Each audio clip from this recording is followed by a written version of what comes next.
आदरणीय सभापति जी, मैं एक और उदाहरण देना चाहता हूं।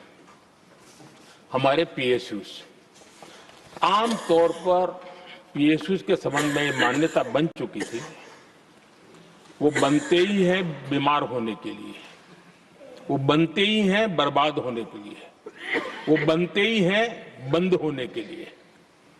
हमने इस पूरी मानसिकता को हकीकतों के आधार पर बदलने में सफलता प्राप्त की है। और ये लोग पीएसयूज को लेकर के कितनी गलत बातें फैलाते थे। अर्बन नक्सल की तरह ऐसे पीएसयूज के दरवाजे के बाहर मजदूरों की मीटिंग करके भड़काने का पाप करते थे, गुमराह करने का काम करते थे। इन्होंने LIC, state bank of India और भी एचएएल, ऐसे हर एक को बड़ा भला बुरा और इतना भद्दे तरीके से, जब उनकी सरकार थी तब तो ये इन चीजों को संभाल नहीं पाते थे, उसको कुछ कर भी नहीं पाते थे। आदरणीय सभापति जी, हमने इसमें भी हिम्मत दिखाई। हमने पीएसयूज के संबंध में भी रिफॉर्म्स किए, रिफॉर्म्स की लगातार परंपरा चलाई। आज एलआईसी बेस्ट तरीके से उसने पूरे कार्यकाल में अपना एलआईसी का जन्म हुआ तब तक उत्तम से उत्तम परफॉर्मेंस का कालखंड उसका गुजर रहा है। जिन पीएसयूज को कांग्रेस के नेता ताले लगवाने की कगार पर पहुंच चुका था और उसी पर अपनी राजनीतिक रोटी सेकने का प्रयास भी किया गया था, आज हमारे पीएसयूज रिकॉर्ड प्रॉफिट पर हैं।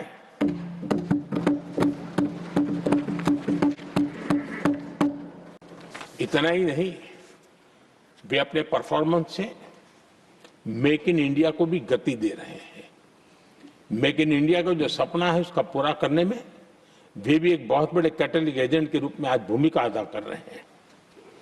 रिकॉर्ड संख्या में रोजगार बना रहे हैं। इतना ही नहीं, हमारे कुछ पीएसयूज आज विश्व के अंदर जा रहे हैं, विश्व में भी अपनी ताकत दिखा रहे हैं, विश्व के साथ जुड़ रहे हैं, दुनिया के कई देशों के विकास यात्रा में वो भागीदार बन रहे हैं।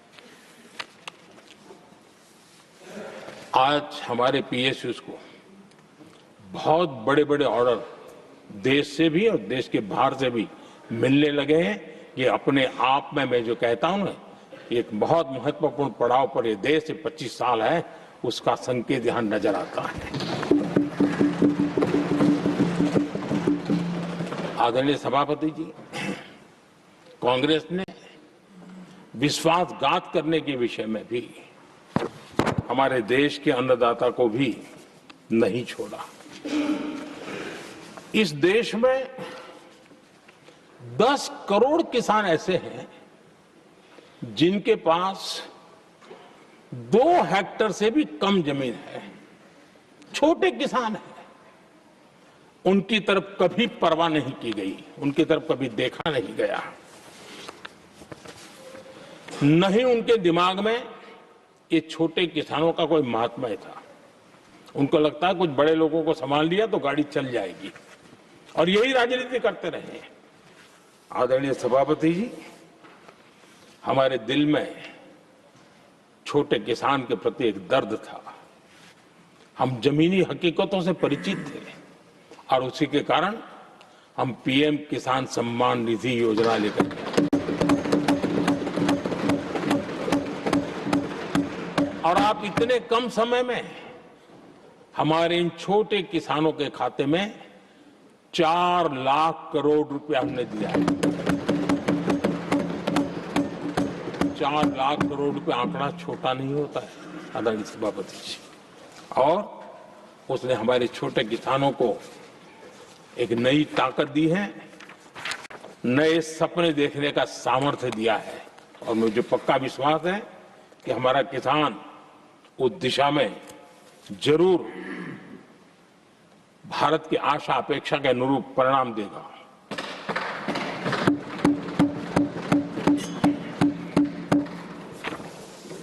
आदरणीय सभापति जी,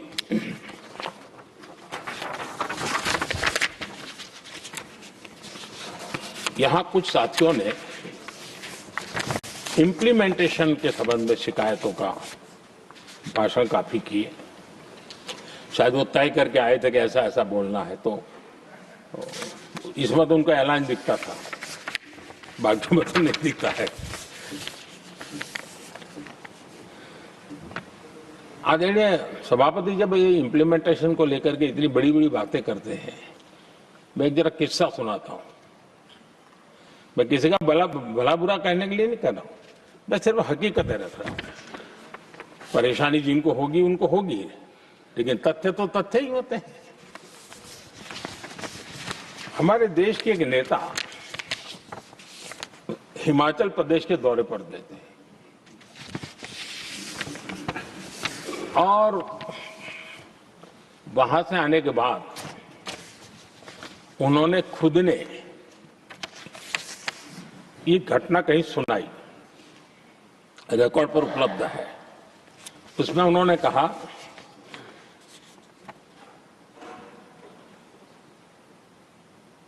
उस नेता ने क्या कहा, मैं उन्हीं के शब्द पढ़ रहा हूं। काफी लंबे समय तक मुझे योजना आयोग से संघर्ष करना पड़ा, क्योंकि वे पहाड़ी क्षेत्रों के लिए अलग योजनाएं बनाने को तैयार ही नहीं थे। मैं हिमाचल प्रदेश गई थी। जब मैं वापस आई तो मैंने योजना आयोग में कहा कि हमारे कामदारों को, वर्कर्स को जीप की जरूरत नहीं है, बल्कि खच्चरों की आवश्यकता है, ताकि कम से कम उन पर सामान आदि लादा जा सके। आगे उन्होंने कहा, लेकिन मुझे बताया गया हम पैसा तो जीप के लिए ही देंगे, क्योंकि खच्चरों के लिए पैसे देने की पॉलिसी नहीं है।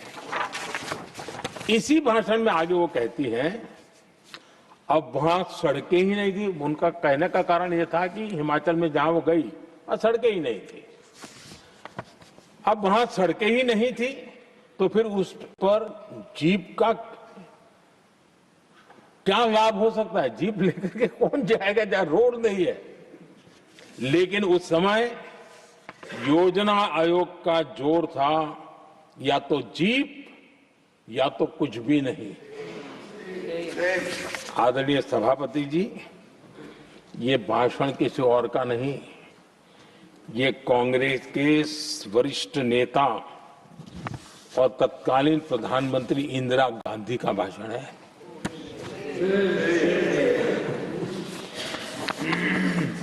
कांग्रेस के लंबे शासनकाल में यही कार्यशैली रही,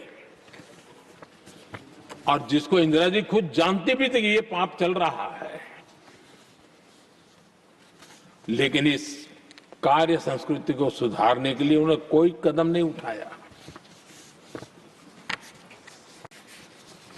और इंदिरा गांधी जिस प्लानिंग कमीशन की धज्जियां उड़ा रही थी, उसके जन्मदाता उनके स्वयं के पिताजी थे। और प्लानिंग कमीशन को बना और इंदिरा जी ने जब कहा, उसके बीच में 2 दशक बज चुके थे, लेकिन हाल यही था। और 2014 तक सब दुखी थे, सब परेशान थे, सब गलती देख रहे थे, लेकिन सुधार करने की तैयारी नहीं। 2014 के बाद जब आपने हमें मौका और कांग्रेस ने जिस प्रकार से प्लानिंग कमीशन अटकाना, लटकाना, भटकाना वाली कार्यशैली बना दी थी, 2014 में जब हमें मौका मिला तो हमने आकर के काम किया, प्लानिंग कमीशन को खत्म कर दिया और नीति आयोग को। आज नीति आयोग बहुत तेज गति से काम कर रहा है। अब देखिए एस्पिरेशनल डिस्ट्रिक्ट, वो भी एक बड़ा प्रेरक उदाहरण है। और मैं तो देख रहा हूं कि डेवलपिंग कंट्रीज के लिए, विकास के लिए एक मॉडल के रूप में वैश्विक संस्थाएं इसको अनुमोदन दे रही है। ये एस्पिरेशनल डिस्ट्रिक्ट की ये सफलता बनी है। देश के कई जिले ऐसे थे जिसको पिछड़े मान करके छोड़ दिया गया था, और वहां करोड़ों लोगों की जो मौलिक जरूरतें थी उसको भी नकार दिया गया था। उनको तो ऐसे ही जीने के लिए मजबूर कर दिया गया था। और जो पिछड़े इलाके थे वो और पिछड़े होते गए और बर्बादी आती गई। और हालत तो सरकार में ऐसी थी कि जब किसी को पनिशमेंट ट्रांसफर करनी होती थी, पनिशमेंट पोस्टिंग देना होता तो ऐसे ही जिलों में भेजा जाता था ताकि और खराब करे वो। ये हाल बन गया था, ये वर्क कल्चर बन गया था। हमने इस स्थिति को बदला। सबसे पहला आग्रह किया, यंग होनहार अफसरों को लगाया जाएगा और पूरा 3 साल का मौका उसको दिया जाए काम करने का। एक के बाद हम निर्णय किए और आज देखिए किसी समय छत्तीसगढ़ का हमारा बस्तर एस्पिरेशनल डिस्ट्रिक्ट में था। आज वो बस्तर पूरे देश में बस्तर ओलंपिक के नाम से चर्चा में है।